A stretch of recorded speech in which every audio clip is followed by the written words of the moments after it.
Hey guys, what's up? So a lot of you guys been asking, hey bro, vegetarian protein sources, common foods that I get cooked in my house are not really that high in protein. So what are some alternatives? And also just awareness wise, I'm not sure. My mom says it's clean food, my dad says it's clean food, but when I like track it and stuff, some of you guys don't even track it, so please track it. I notice I'm just getting a bunch of carbs and fats, right? So we'll go common foods here, and I'll give you some replacements, some ideas how to improve your protein intake. Okay? I'm gonna maybe test my dad a little bit here. He's a smart guy, so probably guess them all right, but I'm gonna ask him questions anyways. Number one of the food categories is nuts. So walnuts, almonds, cashews. Are these higher in fats, carbs, or protein? They are in fats. Fats? Yeah, Awesome. So they are a bit higher in fats that's compared to the protein and carb intake, and but they commonly get served at a lot of like social events, yeah. functions. Especially North Indian communities, they serve a lot of cashews, walnut, Yeah, almonds yeah, to to guests when they come in. Some special guests they yeah. serve this. Yeah, so it's a common snack like as an appetizer. But like say like for example, just 28 grams of cashews, you're looking at 190 calories, right? So you're getting 200 calories just in like a handful of almonds, walnuts, cashews. So this awareness wise, it's not bad for you. They actually have really good nutrients, good fiber intake. Almonds known to have a little bit more magnesium, copper, all these sciencey things, vitamins wise. So you need it, but you don't need as much of it. So maybe you can just cut the portion in half. So instead of doing a full handful, just do half. Okay. Second common foods are like chole, so chickpeas and rajma, kidney beans, right? And obviously we're a brown household, so we don't have it in the actual packaging. We have it in a different packaging. And again, same thing with the chickpeas. So chickpeas, chole, rajma. What do you think it's higher in? Protein, carbs, They are fats? in carbs.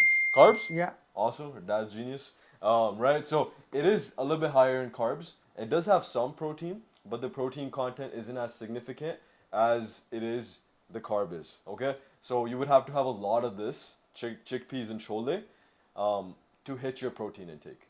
So the one thing I would suggest is it's totally fine. It's actually great in fiber, great fiber source, great for digestion. You'll actually feel nice and satiated when you're having more lentils, chole, kidney beans, but just cut the portion in half just like we did for the other. Or measure it out. So if you're hitting your protein intake with it, you might notice you can maybe add some other foods or you may need to add some other foods on the side to hit that protein intake number. Okay, so just cut the portion a little bit. The third thing, so this is a common food. It's not really in our culture as much, but I see this constantly being replaced as a healthy, high protein carb source, right? So this is quinoa. Is it it's higher in carbs, fats, protein? carbs. Carbs? Yeah, Obviously, come on. Right? So this seems to be something that is shown to people say, like, yo, I added quinoa to my diet. I'm eating all clean now. I cut out all my carbs, but I'm just having quinoa and a quinoa salad, quinoa with my chicken, quinoa with this. But if you look at the macronutrients, it's like 2 grams less carbs compared to like rice, based on like 100 grams.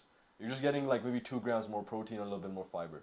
So quinoa, great. It has good nutrient profile still. But again, if you think it's higher in protein, lesser in carbs, it's not. Just awareness wise, okay? Don't cry. Fourth thing, Greek yogurt slash Thai.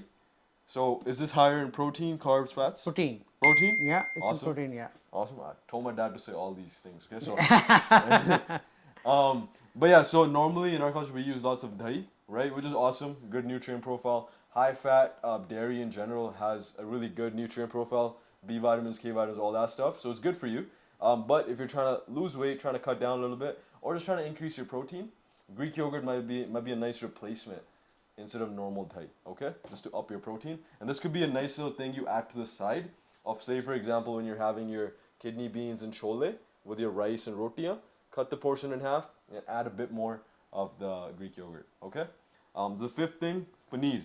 Paneer, really common food. We all love paneer, right? Who doesn't love paneer? Paneer used to be my favorite food when I was back in India when I was younger.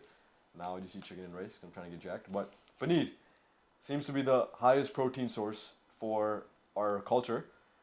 Is this higher in protein, fats, or carbs? protein and fats. Protein and fats. So it's kind of close. So it is a little bit higher in fats than it is in protein, but it is a little bit better protein source than, say, for example, kidney beans or chickpeas. However, just because it's higher in fats, the caloric content goes really high because it's more calorically dense, right? So if you're trying to lose weight and you're trying to be in a deficit, then maybe adding paneer as your main protein source may not be a good idea just because it's so high in calories, right? It's calorically dense because every gram of fat is 9 grams 9 calories. Every gram of protein is 4 calories. So you're almost like doubling the calories just by using this as your protein source. You can do it the way I would implement it if you just only want to have paneer, is just have paneer in a big bowl with a bunch of vegetables, right? So that way you're just getting veggies, a bunch of fats and protein, and maybe like that's like a nice little night meal. So you wake up in the morning fasted, great for your blood sugar, things like that. So that's how you can integrate it. If not, you can integrate something like maybe cottage cheese. Actually, before I show you guys, test. Higher in protein, carbs, fats. Protein. Protein, of Yeah. course. We made the salad from this 2 videos ago. So it is much higher in protein. It could be a nice replacement for paneer. Yes, a lot of people get confused that paneer and cottage cheese are the same thing. They're just processed differently, right? So the process is different, which makes cottage cheese higher in protein, lesser in fats, and paneer stays higher in fat. So these are common foods. There are obviously a bunch more, but hopefully this brought some awareness in the protein content a lot of these foods have. And they're not bad for you. This is nothing saying this is bad, this is wrong. It's just how you integrate it into your diet based on your goals, right? So whatever your goal is, make sure you're tracking stuff, and then you integrate certain foods based on that goal, okay? Hope this helps. Any questions, any concerns, let me know. Any last words? Just take care of your health and get jacked. Gang, gang. Make sure you comment, subscribe, and let us know what you guys want to see.